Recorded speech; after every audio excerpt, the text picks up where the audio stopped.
ikintu ntibagirwa mpora nibuka ni urupfu rw'abana banjye n'umugore wanjye.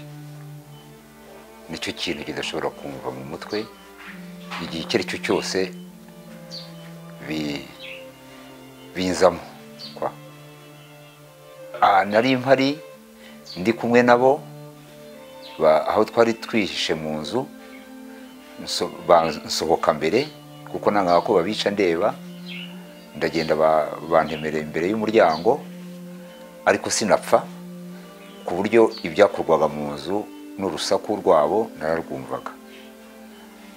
Hanyuma urumva ni ibintu bihora bindi mu maso, mpora nibuka kugira ngo bizamvemo nta keretse mfuye. Urabona abana b'umuntu ni ikintu gikomeye, n'umugore w'umuntu ni ikintu gikomeye mu buzima bwanjye. Rero nicyo kintu cyambabaje, kuba barantemye yewe.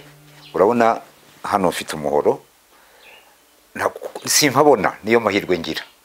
Kuba ntahabona nibyo bituma ntahatekereza, ndetse n'uwo muhoro ntawutekereza. Ariko ishusho y'uwo munsi w'itariki ya 7 z'ukwa 4 ni ishusho idashobora kumvamo kugeza igihe nzapfira, kuko ni amateka mabi. Reba nari nkuze, nari imyaka 44, nari maze kubyara 7, barabica kandi babica ndeba. Urumva ko ni ishusho y'umubyeyi idashobora kuva mu mubyeyi. Ibintu byose umuntu ashobora kubyibagirwa, ariko icyo ni ikintu ndashobora.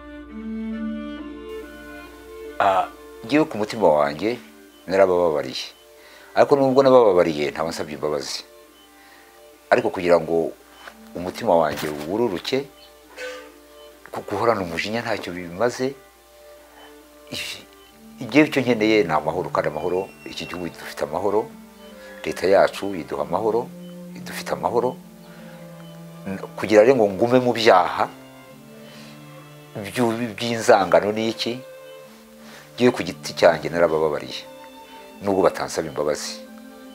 Kuko gukomeza kwanga, ntabwo ngira umujinya ngo abanjye baragaruka, ntacyo mbasaba ngo banyishyure kiruta umugore wanjye, abana banjye. Byiza rero kugira ngo nzaninjire mu bwami bw'ijuru mbasange, nuko mbabarira, kuko umujinya, kugumana umujinya bituma unatekereza nabi.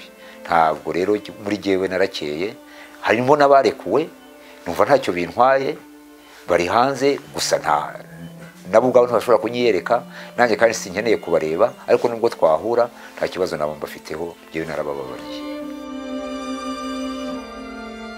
Jyewe igihugu cya mbere amaze gutangaho urugero ni igihugu cy'u Rwanda, kuko kubona jenoside yakorewe muri iki gihugu tugishobora kubana n'abantu batwiciye. Urabizi jenoside yakozwe mu bwoko bw'abahutu n'abatutsi.